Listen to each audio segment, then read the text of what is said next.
Hello and welcome to another AIC Productions video. Today we're going to be talking about this NuVision 8-inch Windows PC tablet. The reason why we're looking at this tablet today is because it was the cheapest Windows tablet. In fact, it was one of the cheapest tablets I found on Amazon. So I thought I'd give it a go. That's kind of what I do, is I find something that's inexpensive but might be pretty awesome for the price. And I bought this for $65 on Amazon. That includes free shipping. And I want to do an unboxing, and then I'll run some performance tests on it, and we'll go over that. Just some specs. It is running Windows 10, 8-inch screen. It is a 1920 by 1200. It has an older generation Atom processor. It is the Windows Signature Edition, so it means that there shouldn't be any bloatware, which is good because these only come with 32 gigs of storage. And that extra software really eats up your storage. And even if you go to uninstall it, it doesn't seem like you recover that space very well sometimes. It obviously has Wi-Fi and Bluetooth. It has dual cameras, dual microphones. And so let's go ahead and get into it. Now, I will say off the box, for something so inexpensive, it has some really nice packaging, which either means it's just old, and so they're just getting rid of old stock, or they spent more on the packaging than they did on the device itself. So just going on the front, obviously it shows the device. There's some information about it. Here's the side that you open, and the back is just a really nice box, which I always feel bad for because you kind of end up just throwing the box away. To open it, oh, there's some tape here. Let's get that off. There's that. Just carefully peel that back. It's one side down.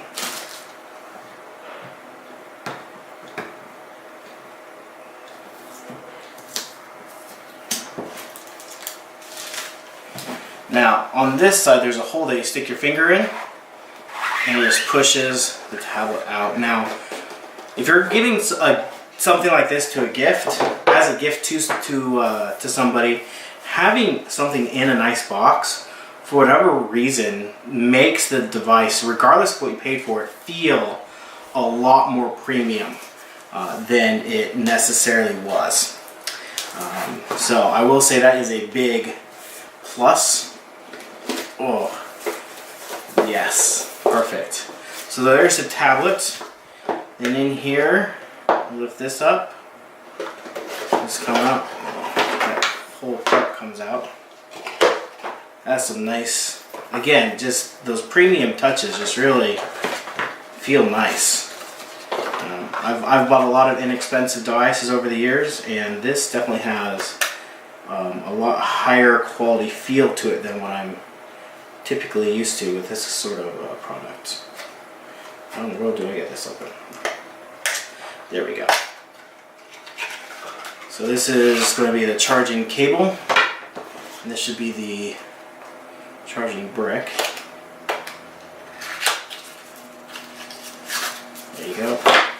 And then a manual. So very basic when it comes to accessories, except for this. I didn't see this right away, but I saw it just now. This is a micro USB to full-size USB for adapters. So if you want to plug in a keyboard, mouse, or anything like that, that is actually super nice that they include that. These aren't expensive if you had to go out and buy one, but the fact that it's included for free on such an inexpensive product is very nice. So let's go ahead and put the box back together so we can get out of our way.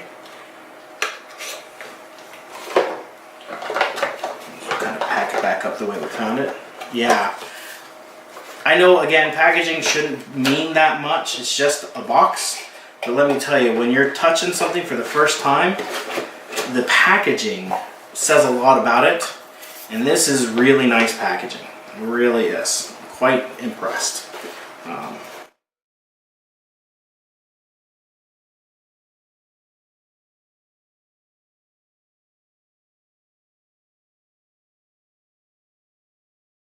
Tablet. It's in the plastic sleeve here. Oh, so satisfying. Alright, now I haven't obviously turned it on or anything. Let's see if it has any juice. It's powering on, so it has some juice in it. Alright, so first impressions. This is metal, so it feels really nice. It has about the right amount of heft. It has some mass to it. There's that saying, or that line in Jurassic Park where the lawyer asks the kid if it's heavy, and the kid says yeah, and the guy says, well, it's expensive. When something has a little bit of weight to it, that means it's worth something. That definitely stands out in your hands. I love the 8-inch tablet size because I can hold it with one hand, and that way I can manipulate it with my other hand. So it's about the right size tablet for me. I don't have the biggest of hands in the world. I kind of have short, stubby fingers. Genetics are amazing. And so this size for me is about right. Yeah, it definitely feels very good in the hand. The screen just here is responsive. So what I'll do here now, set up and do some performance benchmarks on it, and then we'll be back in a few moments. Alright, so we're back. I plugged it in, which turn the screen off so you can actually see. Over here, go ahead and unplug it for now. Going over the ports here, on this side you have a headphone jack, you have your micro USB, which you can use the adapter to plug in if you need a USB dongle or something. You have your two microphones, a micro HDMI or mini HDMI. You have your power volume rocker. On the bottom here is where you have your two sideways firing speakers. On this side you got nothing except for a micro SD slot, and then you're back to this side again. Looking at the front of it, you have, I turn the screen on, you have your forward-facing camera. You also have your home button. On the back you have your rear camera here. You also have labels for the ports. You have your brand, your Windows. Now this sticky right here was an FCC sticker telling you that it's compatible with, or won't cause interference, or whatever that is. You have your serial number and then some other information. I'm going to get some Goo Gone and get this off of there to make it look cleaner, because that sticker was kind of ugly and I hated it. So I got rid of it. Coming back to the screen, it's a very nice screen. It's very bright. It's very clear. It's an IPS screen, which is excellent. One thing though is I did have to change the scaling. It was set to 200%, which made everything you saw nice and big, which is nice for a touch screen, you know, being able to touch and read things on a smaller screen. However, I personally don't like that. So I turned the scaling down to 150%. I'll have to play around with it a little bit to get it to fit just what I want to see. So that's something that you'll probably want to play with as well. So I did run Passmark, and it didn't complete some of the tests. So my rating is pretty low, but it's about where I expect those that did finish to be.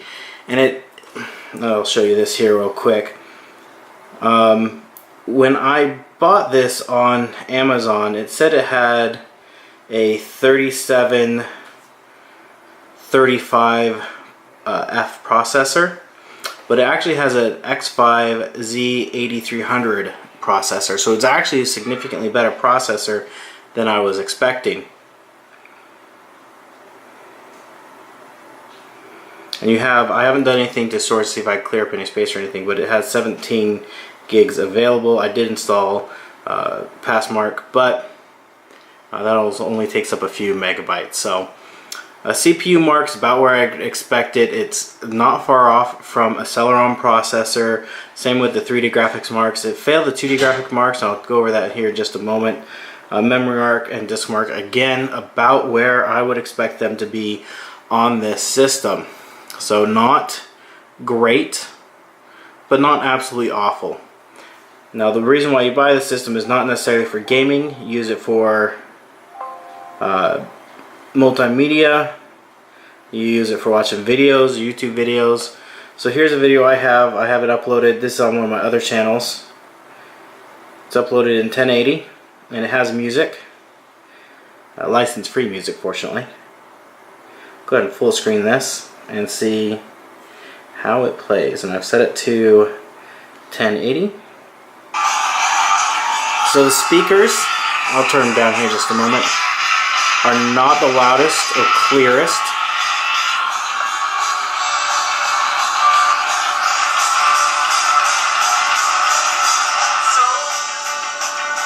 But they're okay. They're reasonable. If you're listening to anything on this, most of the time you're going to be listening to it with headphones.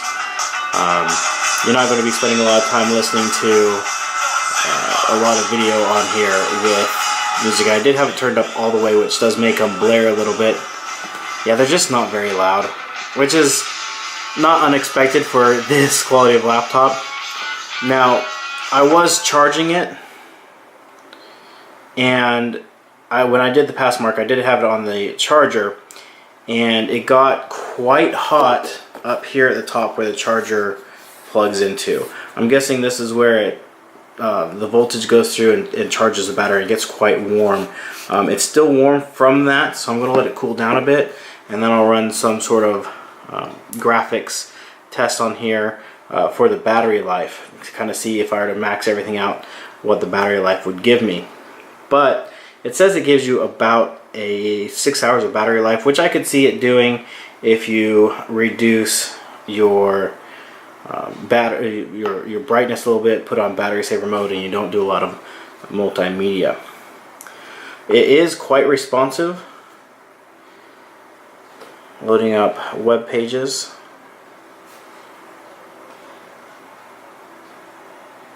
Go back to YouTube.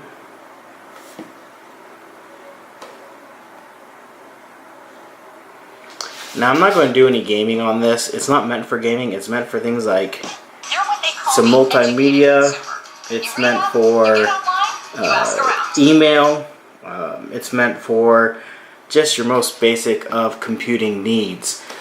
I might go through some of the apps on here and see if there's some good apps to install. One thing I am disappointed in is it does not have AC 5 GHz wireless. It is just an N wireless 2.4 gigahertz wireless on here. So Steve, that's the name of my tortoise. See my videos. We have Steve, and then if it had AC, it would be Steve-5G. So that would give us two different wireless options there, and it only has the one, which tells us that it doesn't have the AC wireless on there, which is a bit of a disappointment because so much runs on that nowadays and is faster. So I'm going to let this cool off. We're going to go do some more performance testing on it, and we will be back. Alright, so when I was charging this earlier, this section of the device did get a bit warm. Not uncomfortably hot, but definitely noticeably warm, which is not uncommon when charging. Batteries get warm, the components that are part of the charging system also get warm, so not unexpected. And I was also trying to do a performance test, a few other things, so not only was it charging, but it was also drawing power over the wall wart. So what I'd like to do now is go ahead, turn this back on, and we're going to go back to that same YouTube video. If I can tap on the right thing here. It's hard to tap on the screen through the camera. And just see if anything gets warm as we play high definition video.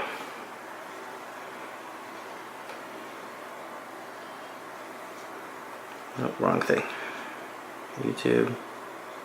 I apologize. I'm trying to do this through the camera, and as I said earlier, I have kind of fat stubby fingers, which does not help.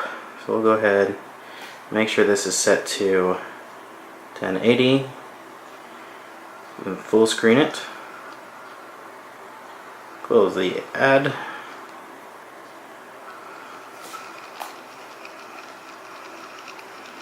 Now this one does not have music, so I'll go ahead and turn the sound down.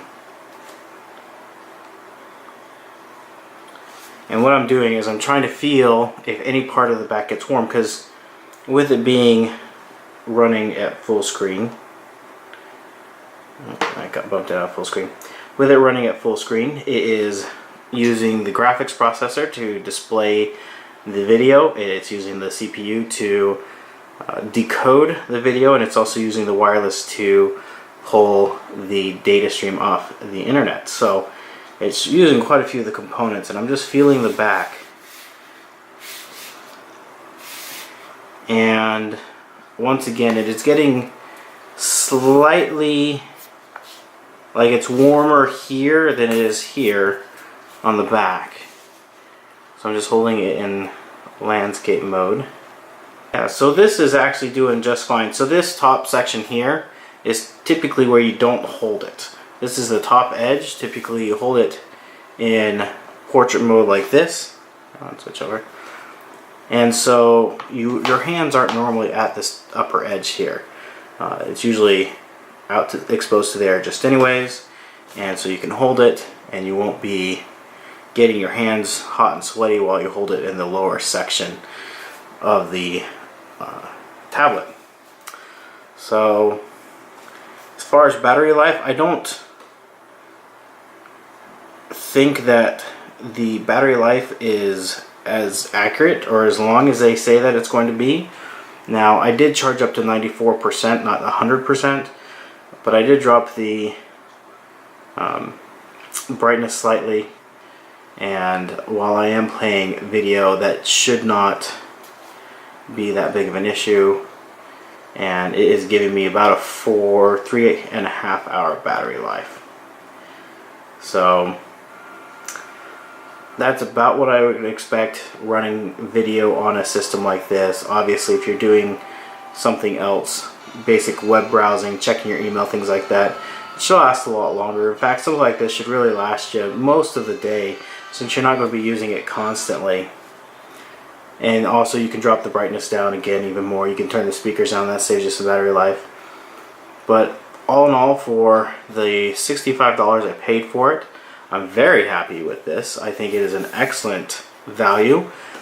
Most of the Windows tablets start in the $150, $200 range, and at that price point you can almost buy a machine like the Lenovo 110S that I've reviewed before, which I think, obviously, being a full laptop, is a better system. This is perfect for if you're like me and you work at a place that doesn't allow you to do anything personal on your work machine, but you sometimes need to check email and need a better format than just a phone screen.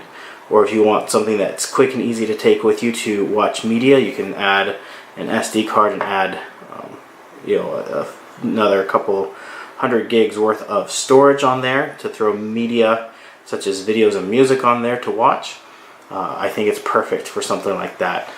The speakers are they're not very loud, they're not very clean, but most of the time you'd be using with headphones or a Bluetooth speaker anyway, so it's not that big a deal. I'm probably going to look into cases for this. I would like something that is not very thick. I have had cases on tablets before and they tend to add far too much bulk. I just want something that protects it from bumps and scratches.